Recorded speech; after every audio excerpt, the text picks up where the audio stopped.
Olha, já está cheio de gente, não estava enxergando vocês. Boa noite. Aguardando o Inácio que está entrando. Alô! Tudo bom? E aí, Consegui. tudo bem? Tudo. Deu tudo certo, deixa eu só subir aqui um pouquinho. Então, Inácio, que bom te receber. Tá me ouvindo bem? Só estou tentando ajeitar a imagem aqui.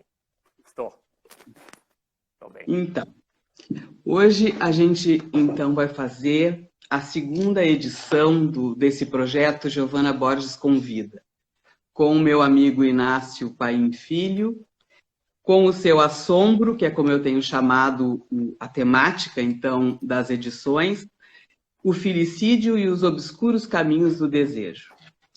Inácio, antes de te apresentar, eu vou contar um pouquinho para as pessoas, brevemente, da onde nasceu esse projeto, né, para situar, então, as pessoas que não estavam na primeira edição, que foi com o Abrão, né, que deve estar aí nos assistindo, disse que ia estar junto conosco hoje.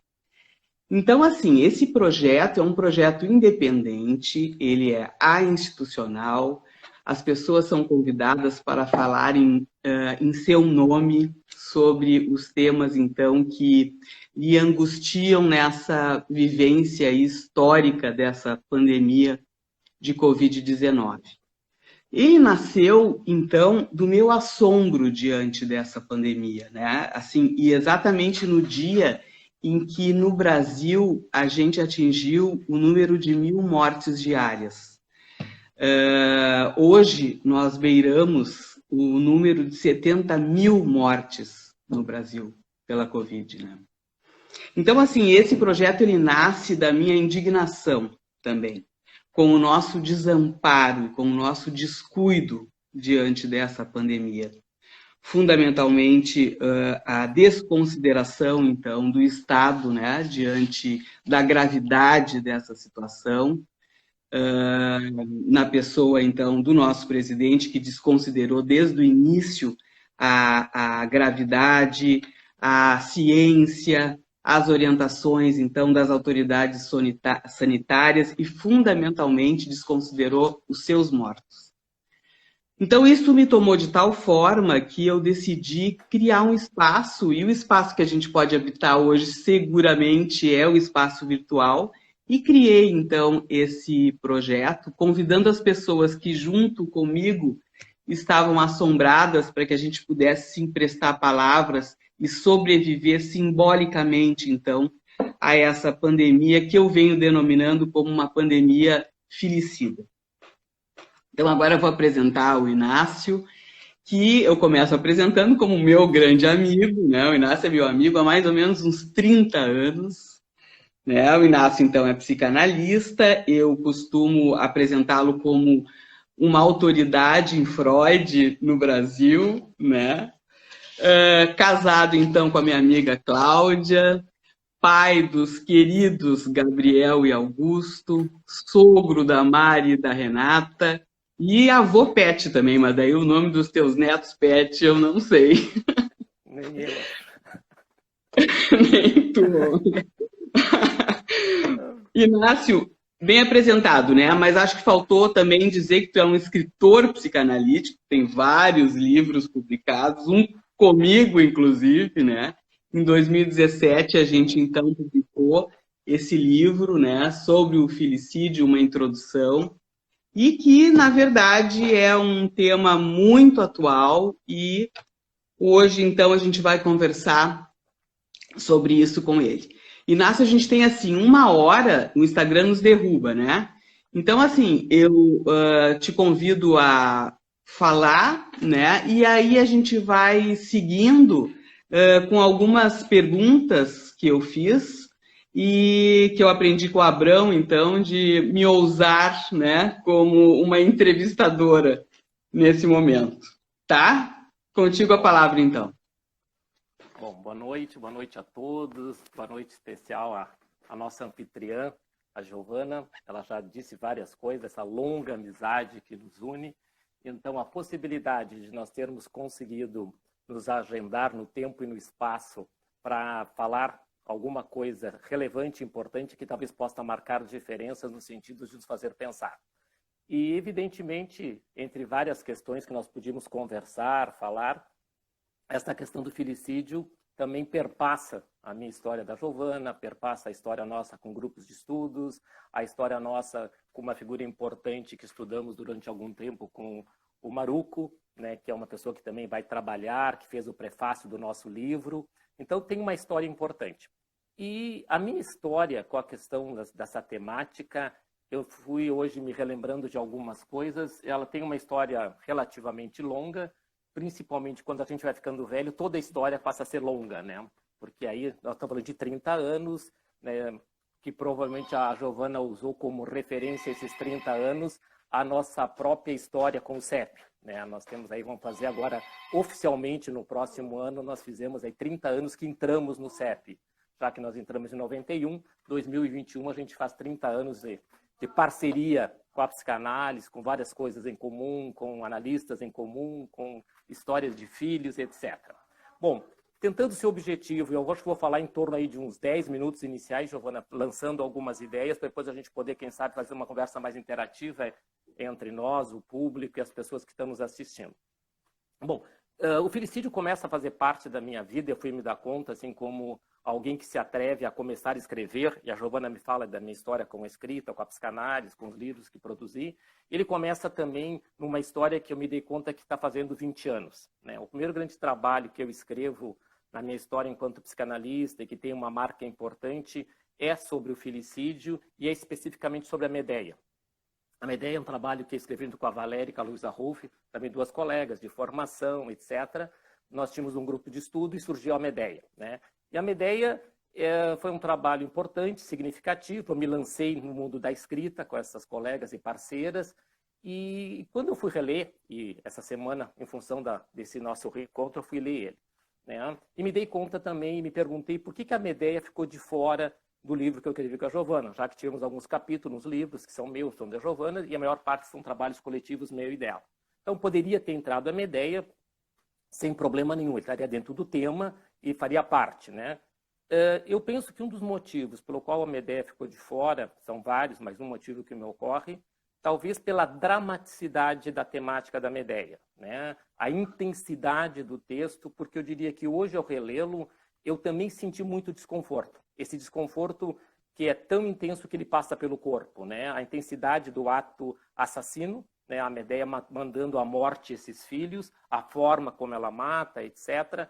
E nós iniciamos o trabalho perguntando de uma forma muito interessante, né? Na Lapelação a gente inicia assim, bom, você sabe o horror, né, que o mundo da época da Medea sentiu em relação a esse assassinato desses filhos, seria sido porque ela era uma bárbara, né, desde um outro continente, a Medea a bárbara, ou se a Medea falava da barbárie que nos habita, dessa barbárie que tentamos refutar, tentamos nos fazer que não nos pertence, e que a Medea talvez retrate isso de uma forma extremamente cruenta e sem as defesas clássicas do nosso recalque, contém, transforma, e a gente consegue dar um outro destino, quiçá um destino mais criativo e mais produtivo. Provavelmente a gente vai falar que no nosso livro nós vamos teorizar algumas coisas importantes, 3 grandes tempos do recalque, 3 grandes situações, um filicídio alienante, estruturante, filicídio em ato. Né? Então, o que vai se desdobrar nisso a gente vai poder conversar rapidamente para vocês também entenderem desde que lugar que falamos, desde o filicídio nas relações diretas pais e filhos, desde o filicídio na cultura, desde o filicídio do Estado. Temos várias perspectivas para falar sobre isso. Mas o que talvez a gente tenha que destacar, e que a Giovana também usa e que o Leclerc usa, né, como um dos grandes pensadores, o Leclerc, junto com Raskovski, etc., são figuras importantes que vão trabalhar na história da psicanálise. Eu digo na história da psicanálise porque é importante que se diga que essa temática do filicídio é uma temática que desliza. É uma temática que, ao mesmo tempo, nos confrontamos, nós nos afastamos dela. Né? Eu costumo comentar, e a Giovana falou dos livros que eu escrevi, que eu escrevo em parceria, sozinho, etc. Então, tem alguns livros. Né? Mas o livro da Medea é um livro que nos carrega de impactos. E por que eu disse o livro da Medea? O livro da Medea porque eu acho que a forma que eu achei inconscientemente, a Giovana também estou na parceria, de resgatar a Medea, não como texto, mas a Medea como figura de linguagem representativa, a capa do livro é a Medea. Né? Nós tivemos uma grande polêmica por essa capa. quem conhece a Giovana sabe, sim, que ela é a nossa mestre da estética. O meu lado mais despojado, mas Giovana, qualquer capa serve, tem tanta capa, vamos pegar uma capa qualquer, vamos levar isso para a rua de uma vez. A Giovana, evidentemente, com o estilo próprio que ele caracteriza, etc. Não, não é bem assim, é o meu primeiro filho, tu já teve outros filhos, está sendo um pai pouco afetuoso, tu quer fazer felicídio com o nosso livro, tal. E a Giovana foi atrás de uma capa que desse conta, né, não só em termos estéticos, mas em termos de estética da qualidade do sentir, né, da qualidade de sentir do estranho freudiano. Porque felicídio é isso, ele carrega esse estranhamento visceral, algo assim que mexe com as próprias tripas, numa linguagem mais chula.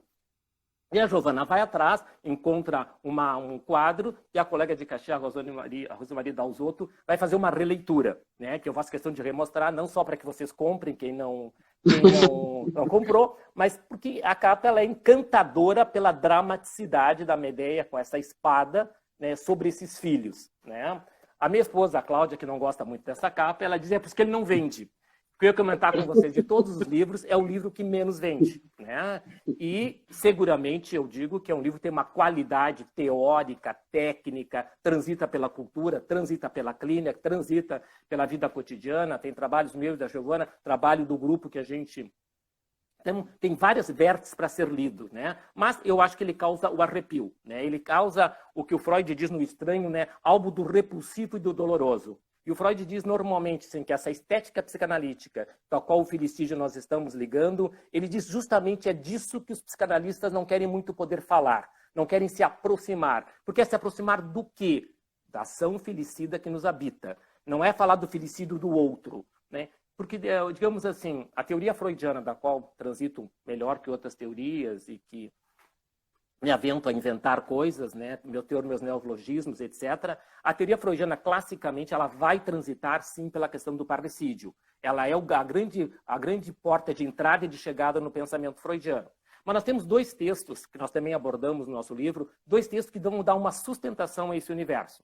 De um texto, nós temos Totem e Tabu, de um lado, e de outro lado, nós temos Narcisismo. Totem e Tabu, eu diria amplamente, o Freud vai se ocupar, basicamente, de Édipo e seus destinos. Né? É o complexo de Édipo, o olhar freudiano é para a questão do Édipo, ou do Hamlet, se nós quisermos, ou dos irmãos Karamazov, já que são os três grandes clássicos que o Freud vai para sustentar o desejo parricida e incestuoso. Ele pega os filhos da Horda, ou ele pega Hamlet, com todo o seu conflito entre matar ou não matar o tio e ficar com a mãe, a história toda, ou ele pega os irmãos Karamazov. Né? Lá em 27, Dostoiévski, o Parricídio, ele vai usar os irmãos Karamazov como uma grande representação. É um livro que o Freud diz, esse livro foi escrito para mim, entre aspas, para o Freud, para ele poder referendar, desde a sua conversa com o pensador da cultura, o que ele estava posto em Totem e Tabu. Então, Totem e Tabu, a grande questão freudiana é o que esses filhos fazem com esses pais. Matam, devoram, identificam-se, e todo o processo que todos nós conhecemos, né, na nossa clínica diária, conhecemos toda a complexidade freudiana. O Freud escreve isso em 13. Em 14, ele vai escrever a Introdução ao Narcisismo. Não é o acaso que nós trabalhamos Felicídio, uma introdução. Nós estamos também conversando com uma ideia do narcisismo como uma introdução na teoria psicanalítica e uma introdução numa virada do pensamento freudiano, que eu chamo a virada de 14. Virada por quê? Porque a partir de 14, ou o texto de 14, junto com Luto e Melancolia, quem me conhece sabe que eu estou falando o tempo todo desses dois grandes trabalhos, o que acontece com o narcisismo? Narcisismo, Freud vai lançar um olhar agudo, pontual e profundo sobre o quê? Sobre a velha questão, o poderio dos objetos. Né?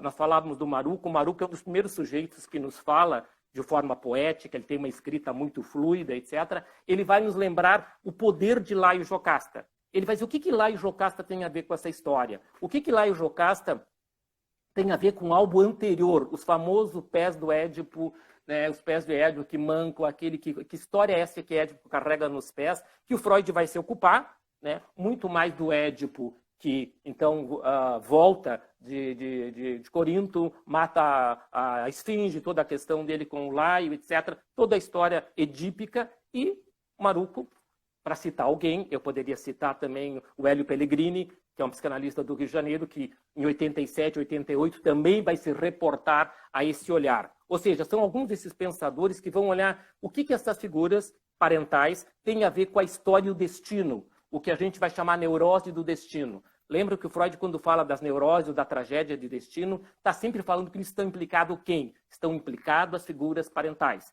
Se a gente quiser pegar um lugar pontual, entretanto, eu estou nesses 10 minutos que me propus a falar, e eu peço que a Giovana me dê um sinalamento, porque eu vou indo, vou viajando e acho que a noite toda é minha, e não é. Bem que merecia e tal, mas vamos ficar com outra oportunidade. Então, se a gente for pontual, pegar narcisismo, e em especial o narcisismo primário, o Freud vai dedicar todo um parágrafo ou toda uma página para falar justamente do quê? Desse investimento material. Vai usar aquela célebre frase que todos nós conhecemos, Sua Majestade o bebê. Né? Então, a importância da libidinização parental, do investimento materno, a importância disso estrutural, né? Esse é o fenômeno do duplo no pensamento freudiano. Ser duplo, como diz o Freud lá no Estranho, voltamos, ser duplo é condição necessária para a vida psíquica. Seguir sendo duplo, ele diz, é o anunciador da própria morte. Então, se nós pegarmos de um lado que o texto do narcisismo é o grande momento freudiano para que ele se ocupe das figuras parentais de uma forma até então não ocupada. Eu sempre digo que antes do narcisismo, as figuras parentais são importantes e necessárias. Nunca o Freud vai abrir mão dos objetos primários. Porém, no narcisismo, os objetos adquirem um protagonismo até então não existente. Então, se nós vamos falar de filicídio, nós vamos falar do poder parental. Com o texto do narcisismo, nós vamos ressignificar a pulsão de apoderamento. A pulsão de apoderamento, antes de ser do bebê, é do objeto. Quem são esses objetos que se apoderam da vida psíquica incipiente? São as figuras parentais. Então, a partir da ideia do texto do narcisismo, eu quero sinalizar as questões importantes que nós falávamos assim, sobre os três grandes questões do filicídio. Né? O que é o filicídio dito estruturante, o que é o filicídio alienante e o que é o filicídio em ato. O que nós estamos concebendo como filicídio estruturante? O Leclerc fala assim, o quanto é importante o assassinato da representação narcísica primária. Ele diz assassinato necessário, porém nunca plenamente realizado. Por que nunca plenamente realizado? Porque, evidentemente, o nosso núcleo narcísico, que alberga o eu ideal, ele tem que ser transformado em ideal de, uma busca de. Mas um quanto ele vai seguir sendo, como Freud diz, nada desaparece. Transforma, modifica, um quanto mantém, e assim nós vamos ressignificando a nossa história vida fora. Então, a ideia do filicídio estruturante é esse trabalho de sair desta hegemonia de Sua Majestade o bebê para descobrir não tão a majestade e, quem sabe, um pouco mais plebeu. Então todo bebê, toda cria humana vai ter que transitar desse universo mágico, o mais pleno na sua incompletude das origens, da majestade, do narcisismo primário, do eu ideal, toda essa vivência incestuosa na sua plenitude, ser duplo das figuras parentais, para que gradativamente, dentro de uma analogia reta, função paterna que vai dando a conhecer a marca da castração, da finitude. Esse é o assassinato necessário que é função paterna. É botar no trono e tirar do trono. Isso é função paterna. É isso que a gente espera de uma função materna e paterna suficientemente boa, brincando com as palavras unicotianas. Como é que vai fazer esse trânsito de Sua Majestade, poder sair, ressignificar, descobrir o tempo, a passagem. Então, esse é o filicídio estruturante que permite que esse sujeito possa vir, então, galgar na vida mais autonomia, poder ter a marca da alteridade, se tornar, numa outra linguagem, sujeito mais desejante, poder ser próprio, desejo próprio, não tanto alheio, já que no narcisismo primário nós estamos no auge do quê? De algo alheio, de algo estrangeiro. Tem que vir a me pertencer. E é um trabalho de apropriação. Então, o filicídio estruturante é necessário nesse sentido. O que seria o filicídio alienante? O filicídio alienante é perpetuar esse lugar de duplicidade. É perpetuar esse lugar, como Freud diz no finalzinho lá do narcisismo primário, ele diz que a função e um dos destinos dos bebês é ser refúgio da imortalidade parental. Então, as figuras parentais encontram refúgio abrigando-se, ele diz, na criança. Então, quando a criança fica investida de eterno a ter que sustentar a não mortalidade parental, isso faz com que ela siga sendo um duplo, isso faz que essa criança, esse adolescente, esse futuro adulto, tenha que só repetir uma história, e uma história de manter o quê? Manter o poderio parental.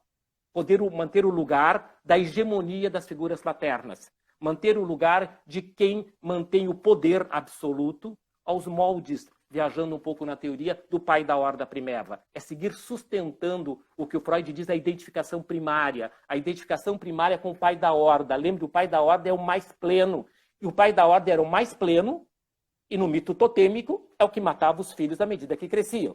Matava, exilava, expulsava, né? Deixava que esses filhos abandonados à própria sorte. Contexto da vida cotidiana. Contexto das nossas crianças de rua, contexto do abandono infantil, né, em que as crianças ficam exiladas de uma adequada função paterna, materna, em toda a questão do seu desamparo. Então, esse felicídio alienante, sinteticamente, é seguir sendo duplo. Duplo a serviço de quem? Duplo a serviço do narcisismo parental. De um narcisismo que se sustenta, lembrem, a criança sustentando de eterno toda a questão do que não pode ser sabido pelas figuras parentais. Aquilo que o Grimm fala, assim, que a questão narcísica grave e dantesca é o assassinato da passagem do tempo. Lembre que nada mais marca a passagem do tempo que o processo dos filhos. Eu e a Giovana falavam da nossa história, das nossas coisas, temos filhos com uma certa proximidade de idade e a passagem do tempo está posta, né? A Giovana tem um filho fazendo formação e eu tenho um filho terminando a formação, né, nesse interim. E nós tão jovens e tão início de formação. Né? Essa formação interminável freudiana, os nossos filhos já estão nesse outro patamar, nesse outro lugar. Né? Inclusive o Augusto às vezes me dizendo que o meu Freud está equivocado em algumas coisas. É de uma arrogância absurda, né? Mas estamos falando dessas questões felicidas, parricidas, a passagem do tempo.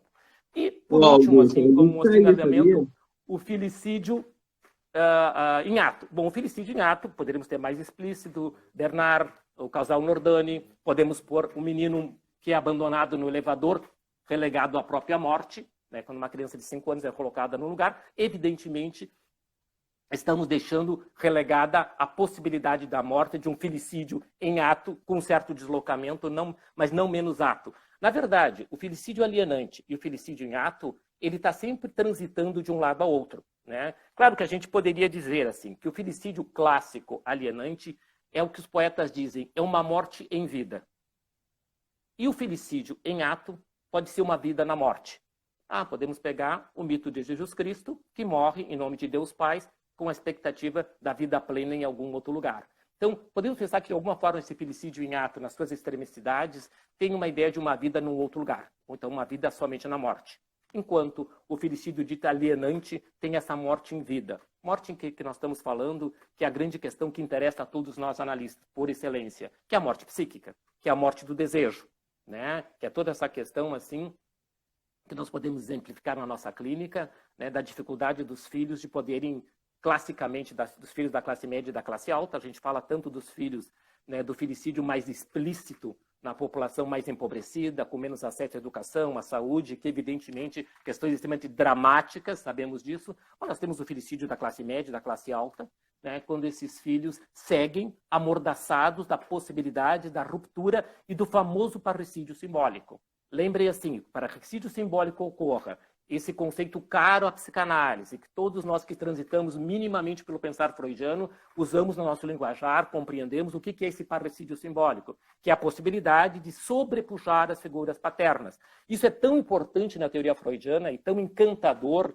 que a obra freudiana é a prova do Freud fazendo esse parricídio simbólico. 1900, quando Freud faz o prefácio da interpretação dos sonhos, ele diz: eu percebi, após a conclusão desse livro, que esse livro tem a ver com a elaboração do luto pela morte do meu pai. Então, o que ele faz? Que luto é esse? Que ele se lança no mundo de uma forma mais explícita com a interpretação do sonho. A psicanálise nasce de uma forma ampla e com sustentação teórica em 1900, com toda a pré-história que ela tem desde 1991, 95. E no fim da vida, lá em 36, Distúrbio de Memória de uma Acrópole, o Freud volta a falar da necessidade da superação da figura materna. Ele diz assim, resta algo que retorna nesse processo terminável e interminável do psiquismo. Ele diz, algo que eu vivi lá em 1904 retorna aqui em 36. Eu acho muito interessante que 36, que é o Distúrbio de Memória na Acrópole, é uma carta que ele faz para o Romain Rolland, né, em homenagem aos 70 anos do Romain Rolland. Ele diz, Romain Rolland, agora eu vou falar de mim. Então, o Romain Rolland é só a desculpa pela qual o Freud vai falar dele. E nesse falar dele, ele vai recordar essa vivência, ele vai trazer à cena isso e vai dizer assim, olha, é a possibilidade de superar algo sem nenhum temor filial. Esse temor filial de que, se o filho ousar matar o pai, simbolicamente, é denunciar para esse pai a finitude, é denunciar para esse pai a passagem do tempo. Se esse pai não autoriza isso de alguma forma, esse filho tende a ter que ficar nessa posição filicida, nessa posição passiva, podemos dizer, subjugado, sem a possibilidade de ruptura, sem a possibilidade de transpor a figura paterna. Lembre que o Freud também vai trabalhar muito essa questão paterna, e que a gente resgata, e o Freud vai deixando algum sinalizamento, né, que essa ideia muito calcada na nossa neurose dos filhos culpados por serem incestuosos e parricidas. Né? Se a gente amplia, a gente vai encontrar, bom, o que tem uma certa antecedência, que é a ação filicida. E a ação filicida, se nós formos olhar desde os filhos totêmicos, há vários exemplos, ele é anterior, esse filicídio necessário e estrutural com seus destinos patológicos, mas é a partir da resolução disso que nós podemos galgar a possibilidade do parricídio simbólico com toda a sua força libertadora. Mas, para iniciar a conversa... Ótimo. Ótimo, nós estamos com 118 pessoas te escutando. Olha só, muitos elogios, dizendo que tu pode falar mais de 10 minutos, assim, muitas vezes. Mas, Inácio, vou pegar um gancho nisso que tu tá falando, porque a minha primeira pergunta vai bem por aí, tá? Eu nomeei a minha primeira pergunta de mal-estar na atualidade, né?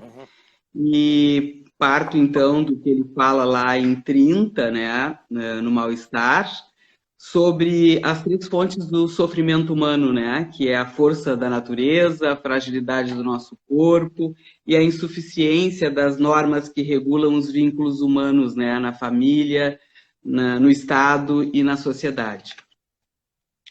E aí eu fico pensando, linkando com essa pandemia, né, e essa pandemia no Brasil, fundamentalmente, que ela revela de uma forma incontestável essa afirmação do Freud, e ainda por cima o coronavírus chega no Brasil num cenário de uma cisão social impressionante, né?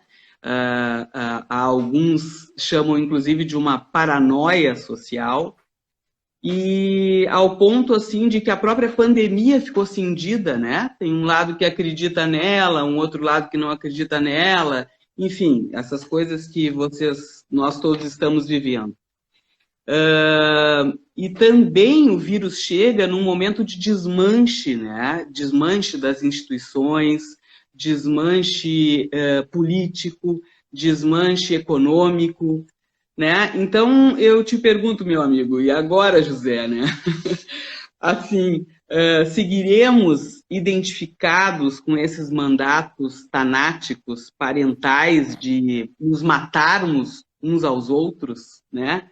Ou, finalmente, avançaremos para um parricídio simbólico, então, e, enfim, acharemos um jeito de assassinar simbolicamente esse pai da horda, né?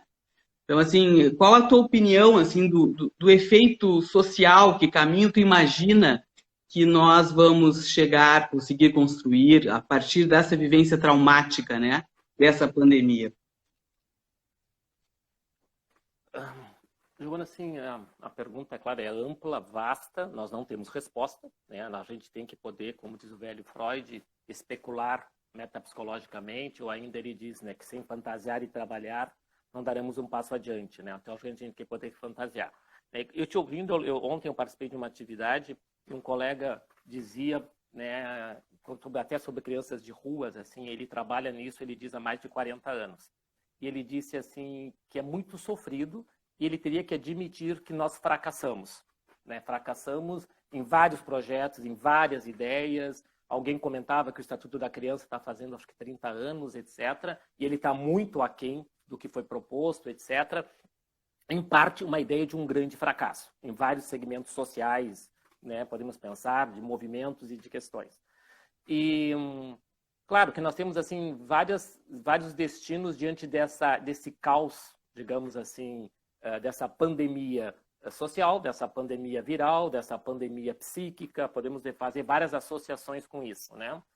E talvez, né, eu tento assim dentro de um raciocínio, né, de que a gente tem que seguir acreditando e trabalhando, né? Não há uma crença passiva, mas uma crença ativa, né? Que nós vivemos um momento altamente disruptivo, né? Que as coisas se desorganizaram e que em algum momento elas tinham que se desorganizar.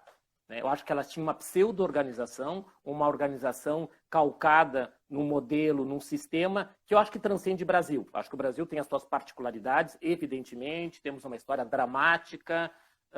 Vocês que me acompanham sabem que nos últimos tempos eu tenho trabalhado a questão do racismo, né, que é a questão que, evidentemente, são mais de 500 anos, etc. Então, mas acho que vivemos um longo tempo em várias questões, talvez fazendo um silêncio extremamente absoluto, né? E talvez silêncio da própria psicanálise em relação a essas questões sociais tão importantes. Acho que os psicanalistas têm uma questão de uma dívida social com vários segmentos por omissão. Por omissão, conivência, podemos discutir várias coisas assim. Mas, porém, eu acho que a gente vive um momento altamente disruptivo e que, evidentemente, os momentos disruptivos, né, dentro das minhas concepções da pulsão de morte, que ela está solta, com toda a sua pungência, sim. O que nós vamos fazer com isso? Qual é o destino que nós vamos dar? Qual é a nossa capacidade de libidinização disso? Para que isso possa surgir uma contingência mais criativa, mais transformadora. Mas, para começar, acho que a gente tem que poder dizer que não se trata de reinvestir uma história passada, né? Se trata de nós recriarmos uma história nova.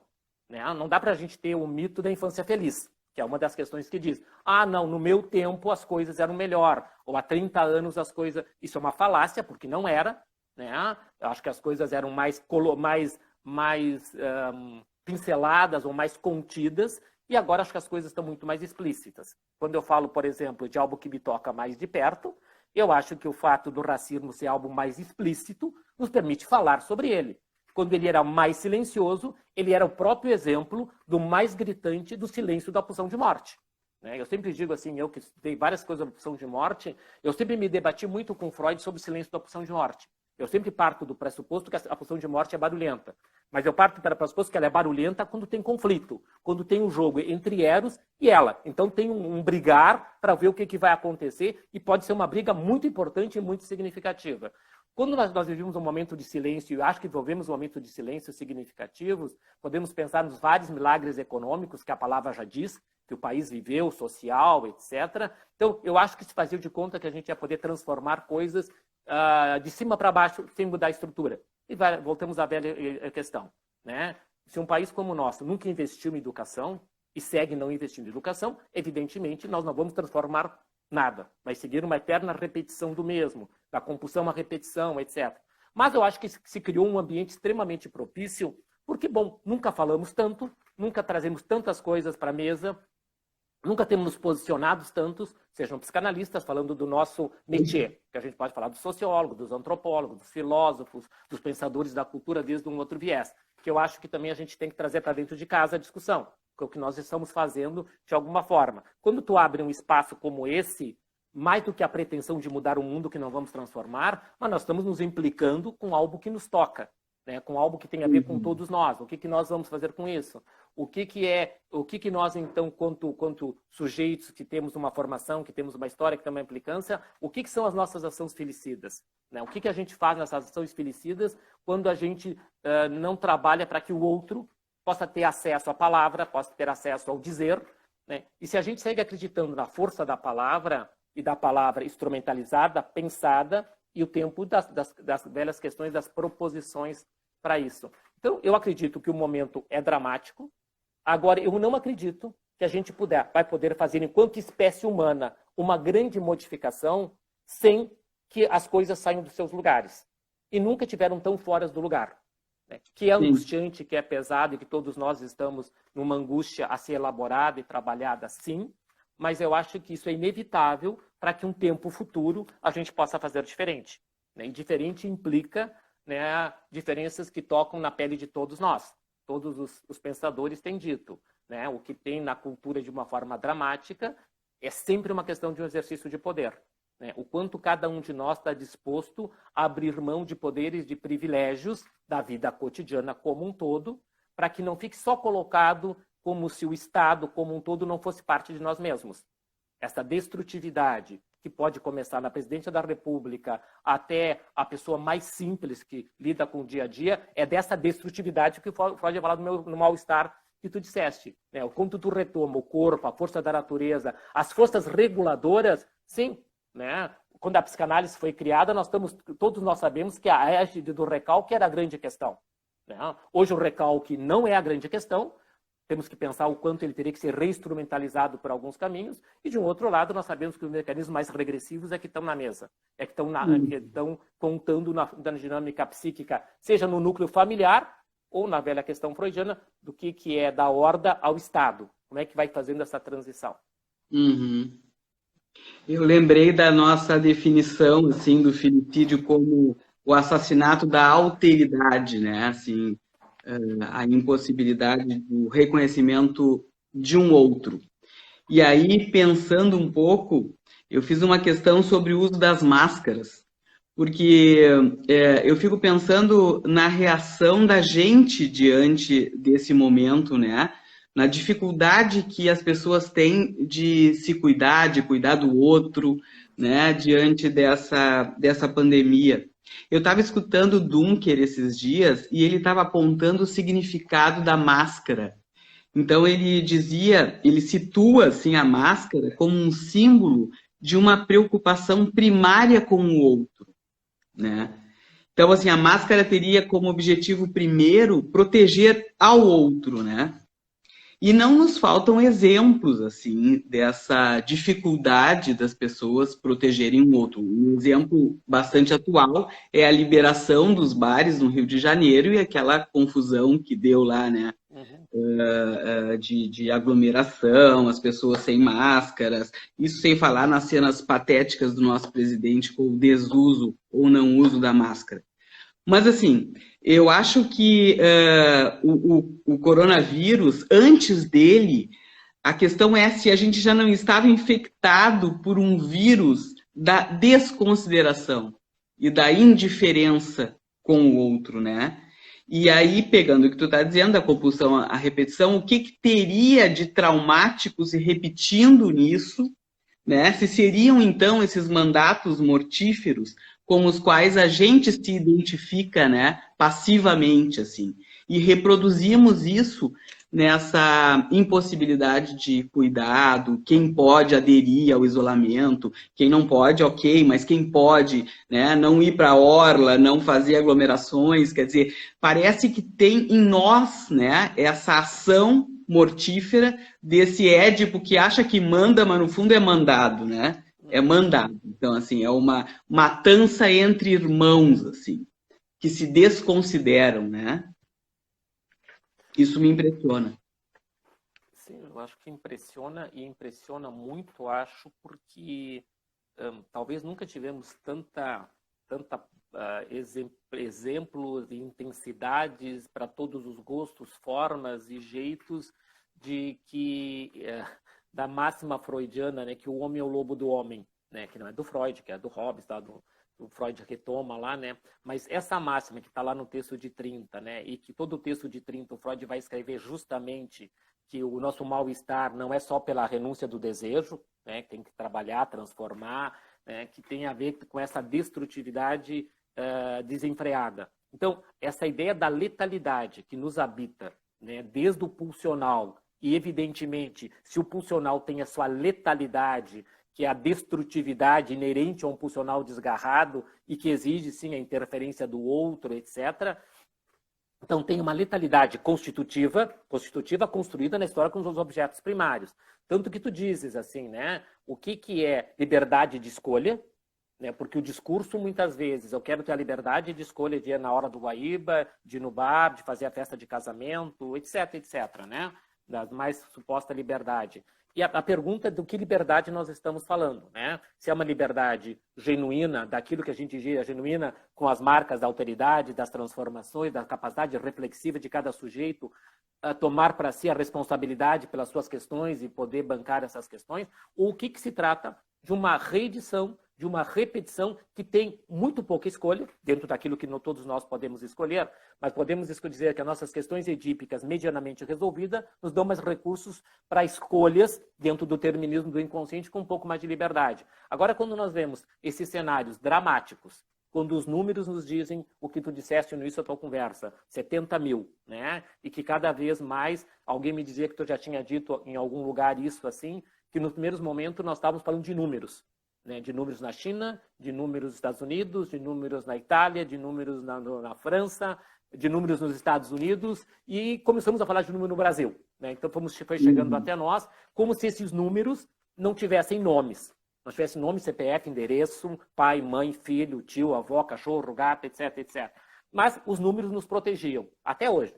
Se eu falar 70 mil números de mortos, me toca muito pouco. Eu preciso abstrair que esses 70 mil são 70 mil vidas, 70 mil pais, mães, filhos, para que isso possa me conectar, para que eu possa pensar sobre isso. Então, quando parte de nós, né, parte de nós, porque todos nós estamos muito desejosos, em parte por um desejo genuíno e em parte por uma questão de ir para a rua, de voltar para a vida, de poder encontrar os amigos, etc, etc. Mas o que é liberdade e o que é mandato? Desses mandatos que nós estamos falando, de mandatos endogâmicos, de mandatos altamente mortíferos. Isso que nós estamos falando, quando, teoricamente, a lei enquanto postulado teórico, etc., nos diz que o confinamento, o isolamento seriam as medidas mais protetivas dentro do pouco que podemos fazer. Porque eu acho que também extremamente importante, já falei em outros espaços, né, que essa pandemia possa conectar o homem com a sua fragilidade. Avançamos anos-luz. Quando a gente compara 1920, a famosa gripe espanhola, com 2020, eu sempre digo, 1920 aconteceram coisas importantes, mas nesses 100 anos, nós podemos dizer que a gente tem 100 séculos em 100 anos. Né? De tudo que o homem avançou, do que era o homem de 1920, quando Freud lançou a Lei do Princípio do Prazer, que é o texto que está sempre na base disso, a destrutividade. O que o homem era em 1920 e o que é o homem hoje, basta dizer o que nós estamos vivendo aqui. Isso era nem sonhado pelos mais brilhantes pensadores da sua época. Então, o avanço que nós tivemos foi fantástico, mas de outro porte, aquilo que Freud diz, a fragilidade dos nossos corpos, a medicina avançou várias coisas, mas o vírus, eu sempre brinco, um vírus bagaceiro. Né? Bagaceiro, que eu sempre falo aquele meme que diz, a criança perguntando para a mãe, que vírus bagaceiro é esse que morre com água e sabão e que vocês não conseguem matar? Né? Então, assim, isso vai nos pondo, nos dizendo, então, de um lado da nossa fragilidade, essa fragilidade que o vírus denuncia. O vírus está trabalhando a nosso favor de alguma forma. É como se ele dissesse para nós, olha, desse jeito não vai dar. Pela própria questão das forças da natureza. As forças da natureza têm a ver com a nossa história enquanto destruidor da natureza. O Freud vai dizer isso várias vezes, né, de alguma forma direta ou indireta. Então o vírus também vai nos sinalizando algumas coisas que nós também não conseguimos ouvir, né, porque nós tendemos a desconsiderar o que ele vai nos dizendo de mais variadas formas. Inclusive ele vai nos dizendo, não é a primeira pandemia, que é a segunda, pelo menos, desses 100 anos, e os cientistas têm nos dito que tem outras por aí. Né, qual o tempo e que forma, nós não sabemos. Mas acho que fala dessa letalidade, fala do que supostamente é escolha, eu digo que é falta de escolha. Né? Eu acho que é o sujeito que se entrega à própria morte e à morte do outro. Né? Porque, evidentemente, qualquer questão que passe pela alteridade, que é uma construção, poder vir, ter a capacidade de se pôr no lugar do outro, né, enquanto alteridade, diferença, reconhecimento, isso é um grande trabalho psíquico, desde esse filicídio estruturante até o parricídio simbólico. Se nós temos, de alguma forma, a falência das leis, nos mais variados sentidos, das leis desde a estrutura familiar, não só do Estado. O Estado é consequência de um processo. E a lei começa onde? A lei começa na estrutura familiar básica, desde os nossos postulados teóricos. Ela está em colapso. Se ela está em colapso, se esse famoso recalque estrutural não se sustenta mais, bom, então o que a gente vai desdobrando disso? Que essa letalidade constitutiva de todos nós, ela está muito mais desgarrada e muito mais propícia a que se faça essa matança, na realidade é uma matança em massa, né? Que as pessoas são mortas de formas intensas e que todos nós estamos implicados nisso, seja pela ação ou seja pela omissão. E é uma doença que retrata isso, né, da solidão, né, do não poder estar acompanhado nos casos graves, de não poder ter um funeral com os familiares velando aquele corpo, assim, é uma coisa muito impressionante, né, nesse sentido, do que retrata também um pouco de nós e dos nossos vínculos hoje, né. Inácio, a minha outra questão era mais para te trazer o que tu já nos dá um toquezinho aí, porque acho que é um tema que tu vem te ocupando, né, nesse momento. Claro que a questão do racismo daria uma outra edição, né, daria uma outra live, assim, para a gente conversar, mas eu queria te deixar um tempinho, assim, ver se tu quer fazer alguma correlação do tema do filicídio com o tema do racismo, que é um tema que vem sendo tensionado nessa pandemia, né? E que tu vem trabalhando bastante, assim, não sei se tu gostaria de falar um pouco sobre isso também, Gostaria, correlacionando. sim, Giovana, eu gostaria, uma sim, porque evidentemente se o filicídio tem a ver com todo esse contexto, né? Se nós pensarmos que numa das, né, no tempo que eu estava envolvido com o Congresso Brasileiro e o Congresso de Língua Portuguesa e tal, escrevi algumas cartas convidando para eventos sobre essas questões das rotas da escravidão, que é quando eu começo a me envolver com isso, né? E uma das coisas que vão aparecer nesses escritos é todo esse primeiro momento que, de alguma forma, é o assassinato dos filhos da mãe África. Né? Todo o processo racista e depois escravocrata, ele vai ter uma base filicida. Né? Uma base filicida desses filhos que são mortos ou que são escravizados, vão atravessar o continente. Né? No livro do Laurentino sobre escravidão, ele fala de números absurdos. Né? Ele diz que o próprio Atlântico assim virou um cemitério de negros. Ele disse assim que a rota dos tubarões mudaram em função do quantos mortos houveram. Eu acho que ele fala em torno de 18 milhões de mortos de negros nesse tráfico, né, num tráfico que se dava entre a Europa, a África e a América, nesse triângulo que perpetuava todas essas questões.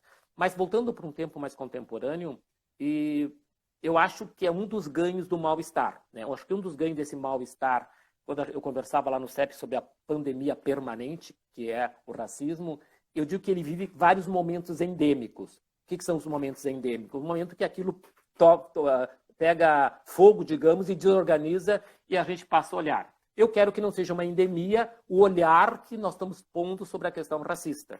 Mas eu acho que toda essa desorganização social que existiu, o que aconteceu? Eu não acho assim que o povo branco está mais sensível em relação ao racismo. Eu não acho que seja mais sensível gratuitamente. Eu acho que o que aconteceu é que a cultura se desorganizou, a classe média se desorganizou, e que a mesma forma que essa desorganização, essa letalidade que existe no mundo como um todo, essa desorganização fez com que várias coisas emergissem. E foi um elemento facilitador para algo que estava pulsando, pudesse vir à tona e pudesse ser executado. O George Floyd ter morto não tem nada de novo. Quantos negros foram mortos?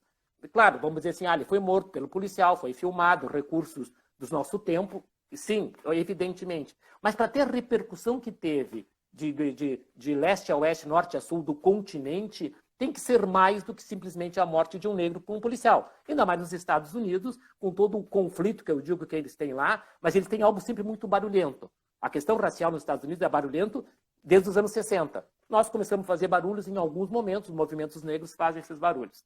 Então, eu acho que isso chega, acho que é um momento propício para que isso venha à tona, para que a gente possa trabalhar, porque essa letalidade da pandemia, que toca a todos nós, essa letalidade do racismo, que toca evidentemente o povo negro, o povo afrodescendente, historicamente, ela tem chance de ser escutada. E eu já disse em vários lugares, que uma das funções que eu vou me ocupar agora, depois dos meus 60 anos, já fiz várias coisas e tal, e nós sabemos que o humano, para se manter vivo, é movido a desafios. Um dos meus grandes desafios, que eu me pus e tenho me posto agora, é pensar o racismo dentro das instituições psicanalíticas. Eu não tenho grande trânsito na cultura, nessas questões raciais, né, como eu disse para vocês, a questão de ser esse negro assimilado, etc. Mas a minha grande missão é poder fazer um meio psicanalítico dentro do que eu puder e minhas limitações, a poder conversar sobre isso. Né, porque nós analistas, nós psicanalistas, omissão radical. Se o filicídio nos omitimos dessas várias questões, como nos omitir em relação ao filicídio do povo negro? Principalmente, eu, salvo engano, né, a partir de uma conversa, de uma atividade que eu tive com a Vânia Cidade do Rio, eu me surpreendo para ser modesto. Eu fico aterrorizado que, em termos de cultura psicanalítica, o Rio Grande do Sul é ponta. O Rio Grande do Sul é ponta no Brasil em termos de psicanálise, pela história, pela formação, por instituições vinculadas da IPA, não vinculadas da IPA, etc., que muito pouco se converse de forma ampla e não nos corredores, e não em pequenos espaços, sobre o racismo na infância. Se não se conversa sobre racismo na infância, é tipo assim, isso não tem como modificar, porque as questões racistas estão postas ali, né? E as instituições psicanalíticas, com seus núcleos de infância e adolescência, com trabalhos fantásticos, eu não conheço de grandes proporções se falar e trabalhar a questão do racismo, né? Então, eu acho que temos coisas a trabalhar para ver.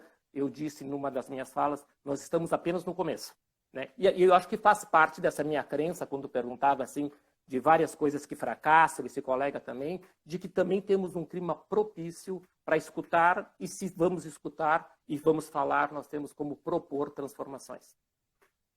Uhum. Estou vendo as questões aqui, né? Tem uma questão que eu estou lendo aqui, que não sei a mesma, Giovana, quando alguém perguntou, quando lá entrega o filho para ser morto, né? Eu não sei de quem é a questão, eu só queria dar um pitaco nisso, se tu me permite. Claro. E nosso trabalho, nós colocamos nisso. É interessante, né? Porque no trabalho, em algum momento, nós tivemos uma compreensão, né? Que, na realidade, quem entrega o filho para ser morto não é Laio, é Jocasta, né? E a pergunta é assim, por que a Jocasta faz esse processo? Né? O Laio, nós saberíamos, né? O Laio teria aquela predição dos castigos dos deuses, pelo amor homossexual, pelo Crisipo, que o filho que nascesse iria matá-lo, né?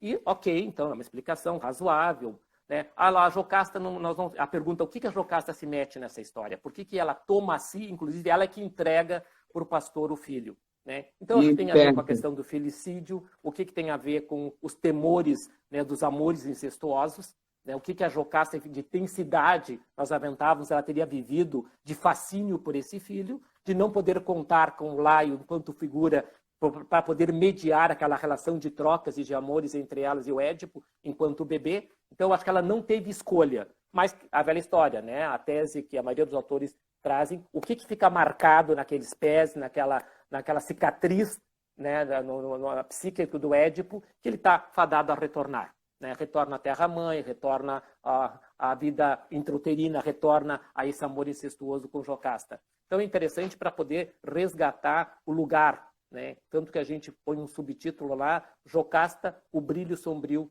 do incesto.